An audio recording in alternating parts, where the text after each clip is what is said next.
Jingle Bells Choir Fest 2024. Brought to you by Filippo Samuel, Sam, financial advisor and registered representative of Blue Ocean Wealth Solutions. പ്രവാസി channel daily news ബുള്ളറ്റിനിലേക്ക് എല്ലാ പ്രേക്ഷകർക്കും സ്വാഗതം. പ്രവാസി channel ഇപ്പോൾ എല്ലാ streaming ഡിവൈസുകളിലും ലഭ്യമാണ്. Download video app USA on any of your streaming device or any smart television.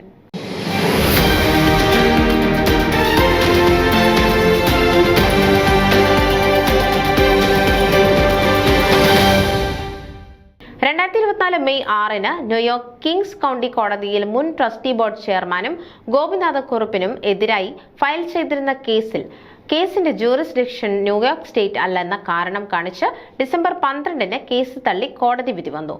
കേസിന്റെ വിശദാംശങ്ങളിലേക്ക് കോടതി കടന്നില്ല.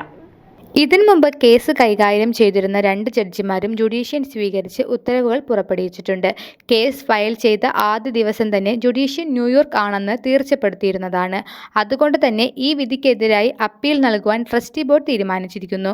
സംഘടനയുടെ ബൈല അനുശാസിക്കുന്ന പ്രകാരം 15-ൽ 11 അംഗങ്ങൾ പിന്തുണയ്ക്കുന്ന ഡോക്ടർ രഞ്ജിനി പിള്ള തന്നെ ട്രസ്റ്റി ബോർഡ് ചെയർമാനായി തുടരുന്നതാണ്. ഈ തീരുമാനം സംഘടനയുടെ ജുഡീഷ്യൽ കൗൺസിൽ നേരത്തെ തന്നെ ശരിവച്ചിട്ടുണ്ട്. കേസിന്റെ വിശദാംശങ്ങൾ ന്യൂയോർക്ക് കോടതിയുടെ വെബ്സൈറ്റിൽ ലഭ്യമാണ്. ഡിസംബർ 12 വിധിയുടെ പകർപ്പ് കയ്യെഴുത്ത് കോപ്പി മാത്രമേ ലഭിച്ചിട്ടുള്ളൂ. ന്യൂസ് ഡെസ്ക് പ്രവാസി ചാനൽ. നിങ്ങളുടെ വാർത്തകളും വിശേഷങ്ങളും ഞങ്ങളെ അറിയിക്കാൻ മറക്കണ്ട. news@pravasichannel.com അല്ലെങ്കിൽ editor@tmalayali.com എന്ന ഇമെയിലിലേക്കോ വാർത്തകൾ അയയ്ക്കുക.